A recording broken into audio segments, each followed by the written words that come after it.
भयाचे मुख्य कारण लोक अनेक पद्धतींनी नामस्मरण करतात. जसे त्यांना कोणी सुचवले असेल तसे. आमच्या अनुभवाप्रमाणे श्वासाबरोबर नामस्मरण केल्यास मन शांत होते व समाधी लागते. लढाई करताना सुद्धा अर्जुनाचे समाधान ढळले नाही. समाधान झाले नाही तर ती समाधी कसली? स्वरूपाचे ज्ञान झाल्याने जे समाधान झाले ती खरी समाधी. बाकीच्या समाध्या हे मनोविकार आहेत. देह नव्हे आपण, मन प्राण नव्हे आपण हे जाणून स्वस्थ राहायचे. मग देहाकडून जे काही घडेल त्याचे तुम्ही गिऱ्हाईक होणार नाही. जन्मपण कोणाला आले, म्हातारपण कोणाला आले याचा विचार करा. सगळे विकार देहाबरोबर येतात, देहाबरोबर जातात, पण तुम्ही देह नव्हे. जोपर्यंत तुम्ही स्वतःला देह मानता तोपर्यंत स्त्री वा पुरुष असे असणार व विकार टाळता येणार नाही.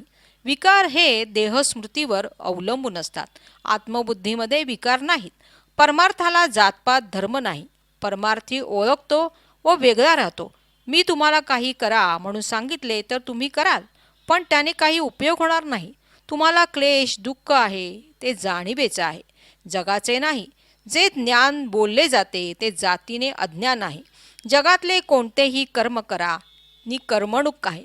या कर्मणुकीची आठवण विसरल्याशिवाय समाधान लाभणार नाही. खरा ज्ञानी हे जग आहे ते खरे आहे असे म्हणतच नाही. त्याच्या दृष्टीने जग नाहीच. ज्ञान झाल्यावर कर्म करावे की न करावे हा प्रश्नच ज्ञानाला नसतो. मग त्याचा संसार मुले बाळे याबद्दल काहीच बोलता येत नाही. देह मी नव्हे, मन मी नव्हे एवढे बोलून भागत नाही. देह व मन हा कशाचा गुण आहे हे कळले पाहिजे. नुसतं शब्दज्ञानाने भागणार नाही. देहातील जाणीव हा अन्नरसाचा गुण आहे. अन्नरस असेपर्यंतच ही जाणीव टिकणार. या जाणीवेतच इतर सगळ्या गोष्टी. अन्नरसातून स्पंदन निर्माण होते, त्यातून प्राण व गुण निर्माण होतात. ते किती काळ टिकणार? जिच्यामुळे तुम्हाला सर्व जगाचा अनुभव येतोय ती जाणीव टिकणारी नाही. खरे म्हणजे काही झालेलेच नाही. तुम्ही काय वाटेल ते करा असे मी सांगू शकतो, पण तुम्हाला ते पचणार नाही. मी करतो ही कल्पना तोडून टाका आणि काय वाटेल ते करा.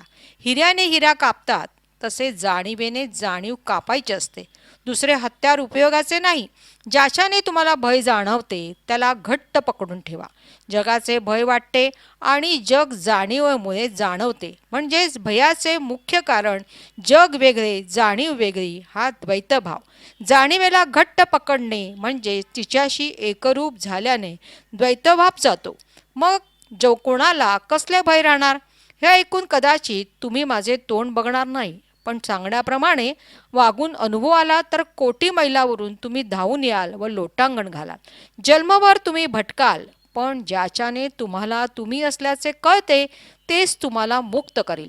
सर्व गरजांपासून मुक्त करेल. ईश्वराचीही गरज मग राहणार नाही. तुम्हाला मुक्त व्हायचे नाही तर तुम्हाला तुम्ही जाणवता या गुणापासून मुक्त व्हायचे आहे. मूळ माया ही अवस्था आहे, ती स्थिती नाही. काळ आणि कालसत्ता याचे ज्ञान झाले तरच भय कायमचे जाईल. दुःखाचे निवारण होण्यासाठी ज्याच्याने दुःख कळते त्यालाच मिठी घाला. जाणीवेशी एकात्मता मानत द्वैत नष्ट करा. ज्ञानेश्वर महाराज म्हणतात, मिठाला बुडवायला पाणी आले तर मिठाने स्वतःच विरघळून जावे. पण पाणी कोणाला बुडवणार? पाणी बुडवू ये मिठासे तव मिठची पाणी आते, तेवी आपण जाले ते अद्वैते भासे भय. ज्याच्याने कळते ते श्री गुरुचे चरण आहे, त्याचे ध्यान करा. 3 गुणांच्या कार्यात तुम्ही व्यक्ती म्हणून जो नमुना घेतला आहे तो बाद झाला पाहिजे.